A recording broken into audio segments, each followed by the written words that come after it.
तो जैसे कि आपको पता है कि इंडिया पोस्ट के लिए एग्ज़ाम आया है, तो इंडिया पोस्ट का जो एग्ज़ाम होगा, वो www.appost.in यानी appost.in की साइट पे जाकर आपको ये फॉर्म फिल करना है और इसमें आपको दिखेगा कि इंडिया पोस्ट का ये यानी मिनिस्ट्री ऑफ कम्युनिकेशन की तरफ से इंडिया पोस्ट इस एग्ज़ाम को ले रही है और इसके लिए एक सिंगल फॉर्म है, जो ऑनलाइन ग्रामीण डाक सेवक के नाम से है।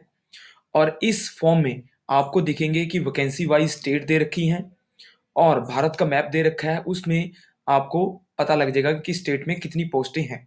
तो आपको अपनी ही स्टेट में फॉर्म भरना है। वैसे आप इधर किसी भी स्टेट में भर सकते हो, बट आप अपनी स्टेट में भरेंगे तो ज़्यादा बढ़िया है। ठीक है जी, तो सबसे पहले आप देखते हैं इसमें आंध्र प्रदेश, तो 1126 पोस्ट आती हैं। असम में 467 हैं, बिहार में 0 हैं, छत्तीसगढ़ में 123, दिल्ली में 16, गुजरात में 1912, हरियाणा में 438, हिमाचल प्रदेश में 391, जम्मू एंड कश्मीर में 0, झारखंड में 256, कर्नाटक में 1048, केरल में 0, एमपी मध्य प्रदेश में 1859, महाराष्ट्र में 1799, नॉर्थ ईस्ट में 0 पोस्ट है, ओडिशा में 1072, पंजाब में 620, राजस्थान में 1577 और तमिलनाडु में 128 और तेलंगाना में 645। बाकी यूपी, उत्तराखंड, वेस्ट बंगाल में 0 पोस्ट है। तो ये मैंने पोस्ट वाइज बताया आपको। इसके लिए सबसे पहले देखना है कि इसमें लिखा हुआ है कि एससी एसटी के लिए और फीमेल के लिए कोई फीस नहीं है, तो आप डायरेक्ट ऑनलाइन अप्लाई कर सकते हो रजिस्ट्रेशन करने के बाद। बाकी यूआर यानी जनरल के लिए और ओबीसी मेल के लिए फीस है। सबसे पहले रजिस्ट्रेशन करना है उनको, देन उनको अप्लाई ऑनलाइन से पहले उनको फी आईडी भरनी है, यानी फीस भरनी है, तभी जाके उनका फॉर्म जो है कंप्लीट होगा।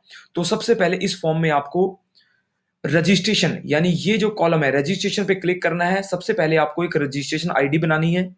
अगर आपकी रजिस्ट्रेशन आईडी बनती है, देन आप आगे जाकर इस फॉर्म को फिल कर सकते हैं। तो हम स्टार्ट करते हैं रजिस्ट्रेशन आईडी से। तो रजिस्ट्रेशन आईडी में आप देखोगे इस प्रकार का फॉर्म आएगा। तो ये फॉर्म जो है आपकी रजिस्ट्रेशन आईडी को क्रिएट करने के लिए है। सबसे पहले आपको ये करना है। तो स्टार्ट करते हैं, इसमें देखते हैं क्या क्या कॉलम है। तो सबसे पहले आता है इसमें एप्लीकेंट नेम, यानी पहले कॉलम में आता है एप्लीकेंट का नाम क्या है। इसमें यहाँ पर नेम लिखा जाएगा, तो हम इसको लिख के देखते हैं। अदर नेम सेकंड कॉलम में आएगा और मोबाइल नंबर, ये अर्जेंट है मोबाइल नंबर, क्योंकि कम्युनिकेशन में जरूरी मैसेज आते हैं मोबाइल मैसेज पर। और फिर आता है डेट ऑफ बर्थ। तो डेट ऑफ बर्थ आपको चूज करनी है, आपकी डेट ऑफ बर्थ क्या है, ईयर चूज करना है आपको और डे चूज करना है। तो देन आप इसमें डेट ऑफ बर्थ भरोगे। फिर मेल और फीमेल यानी मेल या फीमेल का कॉलम आपको चूज करना है। कम्युनिटी, कम्युनिटी में अनरिजर्व्ड, ओबीसी, एससी, एसटी के लिए आपको अपनी कम्युनिटी यानी अपनी कास्ट चुननी है इसमें। और पीएच, अगर कोई कैंडिडेट पीएच है तो उसको ओएच, वीएच और इसमें आपको कॉलम चुनना है। अगर किसी पीएच कैंडिडेट के लिए डिसेबिलिटी भी दे रखी है, अगर वो है तो अपनी डिसेबिलिटी को परसेंटेज वाइज उसको बताना है। फिर आता है क्वालिफिकेशन के बारे में। स्टेट यानी आपको स्टेट लिखनी है और उसमें जिसमें आपने 10th पास की है, तो आपको यहाँ स्टेट मिलेंगी, उसमें से आपको अपनी स्टेट चूज करनी है जिससे आपने 10th पास की है। फिर आता है बोर्ड इन 10th पास, यानी उस स्टेट का कौन सा बोर्ड है। जैसे आप पहली बार कोई स्टेट चुनते हो तो उसका बोर्ड आएगा, जैसे मैंने हरियाणा चूज किया है तो हरियाणा के बाद उसका बोर्ड आएगा यहाँ पर। तो बोर्ड से पता लगेगा कि किस बोर्ड से आपने 10th का एग्जाम पास किया है। फिर आता है ईयर ऑफ पासिंग, यानी किस साल में आपने एग्जाम पास किया है। ठीक है, तो ये जैसे बोर्ड आ गए हैं, देखो ये देखो भिवानी बोर्ड आदि आदि बीएससी दे रखा है, ये हरियाणा के लिए है। तो ईयर देखते हैं, ईयर देखेंगे किस ईयर में आपको फॉर्म भरना है, ये ईयर दे रखे हैं, ईयर चूज करना है। और इसमें सर्टिफिकेट नंबर यानी आपके 10th के सर्टिफिकेट नंबर को डालना है, जो सर्टिफिकेट पे अलग से एक नंबर दिया होता है वो डालना है आपको। और फिर कैप्चे कोड है, ये आपको कोड डालना है और फिर आपको ये सबमिट कर देनी है। तो सबमिट के बाद आपका जो फॉर्म होगा वो रजिस्ट्रेशन आईडी क्रिएट हो जाएगी।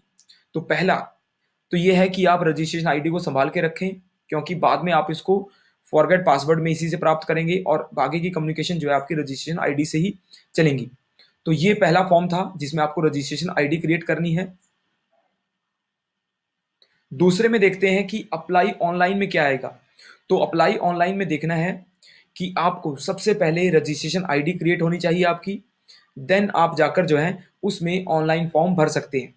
तो इसमें ये जो रजिस्ट्रेशन के लिए था, तो आपको इसके लिए यहाँ सबसे पहले आईडी ही क्रिएट करनी। आईडी क्रिएट करोगे तो आपका इस प्रकार का फॉर्म आएगा, जिसमें रजिस्ट्रेशन नंबर होगा, बहुत ही अर्जेंट नंबर है, इसको ध्यान रखना है। मोबाइल में भी आएगा, मैसेज आएगा, सर्विस नेम जीडीएस एंगेजमेंट लिखा है, मोबाइल नंबर, यूआर आपकी कैटेगरी के बारे में, बोर्ड के बारे में और 10th के नंबर आदि, और आपका नाम और आपकी डिटेल आदि इसमें आएगी। तो ये फॉर्म आपको रखना है, इसको प्रिंट भी कर सकते हो आप, प्रिंट करने के बाद इसको सेव रख सकते हो आप।